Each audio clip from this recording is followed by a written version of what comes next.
Sa mundo ng mga artista, madalas nating iniisip na kapag sikat ka at maraming pera ay siguradong masaya ka na at wala ka nang mahihiling pa. Pero sa kwento ni Andy Eigenman, napatunayan natin na hindi pala sapat ang ningning ng showbiz para punan ang isang pusong pagod na sa pressure at pagpapanggap. Isipin nyo, lumaki siya sa isang pamilya ng mga batikang aktor gaya nina Jacqueline Jose at Mark Gill.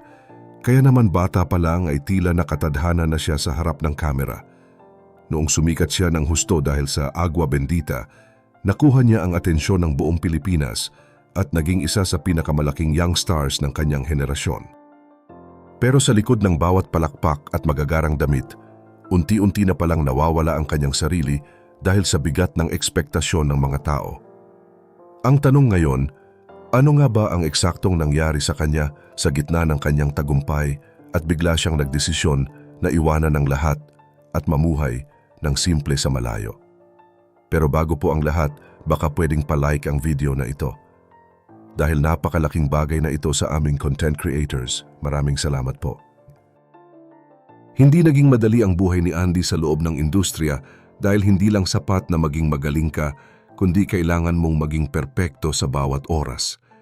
Bilang isang Eigenman, dala-dala niya ang pangalan ng kanyang pamilya, kaya bawat galaw niya ay binabantayan at bawat pagkakamali ay pinupuna. Noong naging bida siya sa mga teleserye, napatunayan niya ang kanyang husay sa pag-arte at tila wala nang makakapigil sa kanyang pag-akyat sa tuktok. Pero habang dumarami ang kanyang mga proyekto at endorsements, lalo namang bumibigat ang kanyang dinadalang lungkot at pagod. Maraming tao ang nakatingin sa kanya bilang isang perpektong idolo, pero sa loob-loob niya ay gusto na niyang kumawala sa mundong kontrolado ng ibang tao ang bawat kilos niya. Lalong naging mitya ng kanyang pagbabago noong taong 2011 nang lumabas ang balitang buntis siya sa edad na 21. Ito ang panahong niyanig ang buong showbiz at mula sa pagiging paboritong aktres, naging sentro siya ng matinding panghuhusga at mga intriga. Ang mga taong dating pumupuri sa kanya ay biglang nagbago ang tingin at doon niya naramdaman kung gaano kalupit ang mundo ng kasikatan kapag hindi mo na nasusunod ang gusto ng publiko. Imbes na suporta, puro batikos ang natanggap niya sa isa sa pinakamahirap na yugto ng kanyang buhay bilang isang magulang. Dito na nagsimulang magbago ang pananaw ni Andy tungkol sa kung ano ba talaga ang mahalaga sa buhay.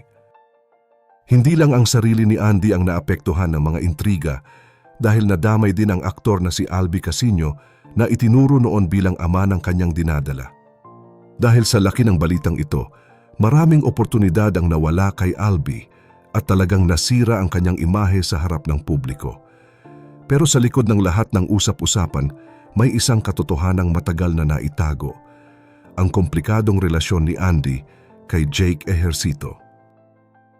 Noong taong 2016, lumabas ang katotohanan na si Jake ang tunay na ama ng kanyang anak at doon lang nalinis ang pangalan ni Albi.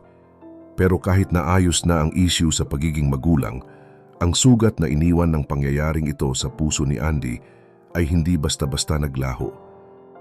Ito ang itinuturing na isa sa pinakamadilim na bahagi ng kanyang buhay, kung saan hindi lang siya artista, kundi isang ina na kailangang maging matatag para sa kanyang anak habang hinuhusgahan ng buong bansa.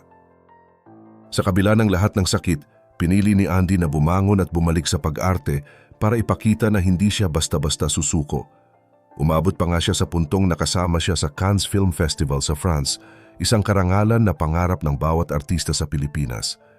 Isipin nyo, nasa rurok na siya ng tagumpay at kinikilala na ang kanyang galing maging sa ibang bansa, pero sa loob-loob niya ay may kulang pa rin. Aminado si Andy na kahit marami siyang trabaho at parangal, pakiramdam niya ay nawawala siya sa sarili. Para siyang nabubuhay para lang sa utos ng industriya at para sa gusto ng mga taong nanonood sa kanya. Dito na nagsimula ang kanyang tahimik na laban sa depression, isang laban na walang nakakaalam at walang headline sa mga balita. May mga araw na kahit marami siyang kasama ay pakiramdam niya ay nag-iisa siya at may mga gabing hindi siya makatulog dahil sa bigat ng kanyang mga iniisip. Napagod siya hindi lang sa pagod ng trabaho, kundi sa buhay na tila hindi na kanya. Kaya noong taong 2017, ginawa niya ang isang bagay na talagang ikinagulat ng lahat. Unti-unti siyang lumayo sa mundo ng showbiz. Hindi ito naging madali lalo na para sa kanyang ina na si Jacqueline Jose dahil nang hinayang ito sa napakagandang career na iiwanan ni Andy. Pero nang makita ni Jacqueline ang kapayapaan at ang tunay ng ngiti sa mukha ng kanyang anak nang magsimula itong manirahan sa Siargao, unti-unti ring napalitan ang kanyang pag-aalala ng suporta at paghanga. Sa Siargao, doon nagsimula ang tunay at malalim na pagbabago sa pagkatao ni Andy Eigenman. Iniwan niya ang karangyaan ng lungsod, ang spotlight, at ang mga mamahaling gamit para lang mahanap ang katahimikan na matagal na niyang hinahanap. Doon niya naramdaman na hindi pala kailangan ang palakpakan ng libu-libong tao para masabing matagumpay ka sa buhay. Sa paglipat ni Andy sa isla, doon niya unti-unting natutunan kung paano ang mabuhay ng payak at walang iniisip na kahit anong pressure mula sa ibang tao. Wala na siyang kailangang patunayan sa kahit kanino at doon din niya nakilala ang surfer na si Filmar Alipayo na siyang naging katuwang niya sa bagong yugto ng kanyang buhay. Sa piling ni Filmar, naranasan ni Andy ang isang uri ng pag-ibig na hindi nakabase sa kung gaano kakasikat o kung gaano karami ang iyong pera, kundi sa tunay at malalim na koneksyon bilang magkapareha. Dito na sila nagsimulang bumuo ng pamilya na malayo sa ingay ng Maynila at sa kinang ng mga kamera na dati ay hindi nagbibigay sa kanya ng kapayapaan.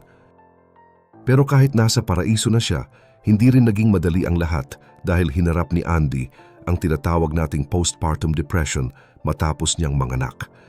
Ito ay isang yugto kung saan nakaramdam siya ng matinding pagod at pagdududa sa kanyang sarili kung sapat ba siya bilang isang ina para sa kanyang mga anak. May mga gabi pa ring hindi siya makatulog dahil sa bigat ng kanyang mga iniisip, pero sa pagkakataong ito, hindi na niya itinago ang kanyang nararamdaman. Pinili niyang maging totoo at ibahagi sa publiko ang hirap at pagod na pinagdadaanan ng isang normal na tao. At dahil doon, mas lalo siyang minahal ng mga tao. Ngayon, kilala na natin siya bilang isang hands-on na nanay at content creator sa kanilang channel na Happy Islanders, kung saan ipinapakita nila ang katotohanan ng buhay sa probinsya.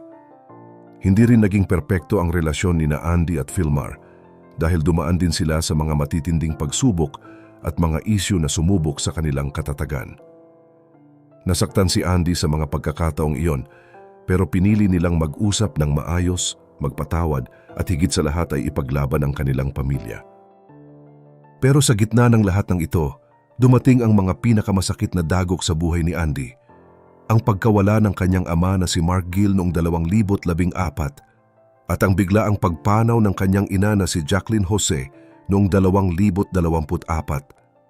Ang kanyang ina, ang kanyang naging pinakamalaking tagahanga at kakampi sa lahat ng kanyang mga naging desisyon sa buhay.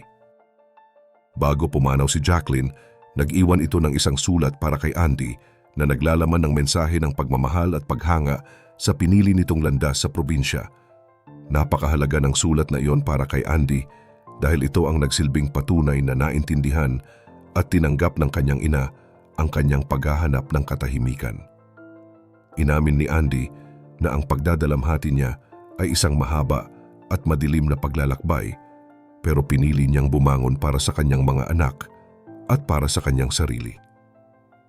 Ang kwento ni Andy Eigenman ay isang paalala na sa mundong puno ng ingay at mga ekspektasyon, ang pinakamahirap pero pinakamahalagang gawin ay ang piliin ang sarili mong kaligayahan.